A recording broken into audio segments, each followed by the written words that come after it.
এবার জানাবো পুঁজিবাজারের খবর। প্রধান পুঁজিবাজার ঢাকা স্টক এক্সচেঞ্জ ডিএসইতে সূচকের বড় পতন হয়েছে। সবশেষ বাজার পরিস্থিতি জানাতে সরাসরি নিয়ে যাচ্ছি ডিএসই ওয়েবসাইটে। গতকালকে কিন্তু আমরা দেখেছিলাম যে 5,500 কোটি টাকার উপরে লেনদেন হয়েছিল এবং আজকে কিন্তু দেখা যাচ্ছে যে বড় ধরনের পতন শুরুতেই এখানে কিন্তু বলা হচ্ছে যে ভারত এবং পাকিস্তানের যে যুদ্ধ, সেই যুদ্ধের সংখ্যা কিন্তু কাটেনি, সেজন্য কিন্তু বিনিয়োগকারীদের মধ্যে একটা আতঙ্ক দেখা দিয়েছে এবং সেটার একটা প্রভাবে কিন্তু ডিএসসি প্রধান সূচকে কমেছে, সেটা বিভিন্ন গণমাধ্যম বলছে।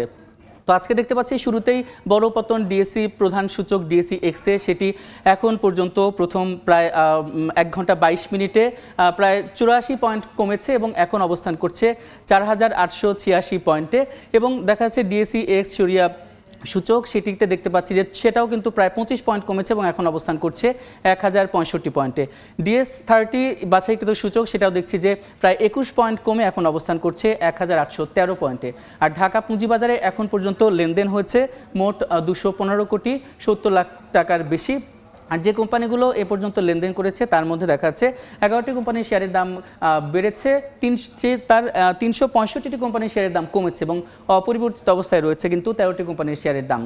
আর এখন পর্যন্ত দেখা যাচ্ছে যে কোম্পানিগুলো লেনদেন করেছে তার মধ্যে শীর্ষ 20-এ যে কোম্পানিগুলো রয়েছে তাদের কার অবস্থান কোথায় এটা আমরা জেনে নেব। প্রথমেই কিন্তু NRB ব্যাংক রয়েছে, যার একটি শেয়ার এখন বিক্রি হচ্ছে 15 টাকা 50 পয়সায়, যার একটি শেয়ার সর্বোচ্চ 16 টাকা এবং সর্বনিম্ন 14 টাকা 90 পয়সায় বিক্রি হয়েছে। এবং আজকে এখন পর্যন্ত এই ব্যাংকটি সর্বমোট লেনদেন করেছে 25 কোটি 46 লক্ষ টাকার বেশি।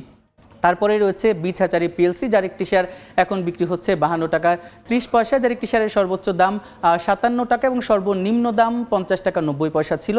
তারপরেই কিন্তু রয়েছে বারাকা পতেঙ্গা পাওয়ার কোম্পানি লিমিটেড, যার একটি শেয়ার এখন বিক্রি হচ্ছে 14 টাকা 80 পয়সা এবং এটাই কিন্তু এই শেয়ারের সর্বোচ্চ দাম। 14 টাকা 80 পয়সায় সর্বোচ্চ দামে এখন এটি বিক্রি হচ্ছে এবং এর একটি শেয়ার সর্বনিম্ন দাম ছিল 14 টাকা 50 পয়সা। তারপরেই কিন্তু রয়েছে ব্র্যাক ব্যাংক, যার একটি শেয়ার এখন বিক্রি হচ্ছে 51 টাকা 80 পয়সায়। এর একটি শেয়ারের সর্বোচ্চ দাম কিন্তু 52 টাকা 10 পয়সা এবং সর্বনিম্ন 50 টাকা 70 পয়সা বিক্রি হচ্ছে। এবং 5 নম্বরে কিন্তু আবারও রয়েছে বারাকা পাওয়ার লিমিটেড, যার একটি শেয়ার এখন বিক্রি হচ্ছে 12 টাকা 50 পয়সায়। তো দেখা যাচ্ছে যে সামনে কিন্তু একটি বাজেট রয়েছে, সেই বাজেটে কিন্তু দেখা যায় যে এই যে পুঁজি বাজারের বিভিন্ন করের ব্যাপারে কিন্তু বিভিন্ন ধরনের আপডেট আসে। তো এখন পর্যন্ত কিন্তু সেই ধরনের কোনো আপডেট আসেনি, তাই এর একটি প্রভাবও কিন্তু শেয়ার বাজারে পড়তে পারে। তো ঢাকা স্টক এক্সচেঞ্জের ওয়েবসাইট থেকে এই ছিল আমার কাছে লেটেস্ট আপডেট।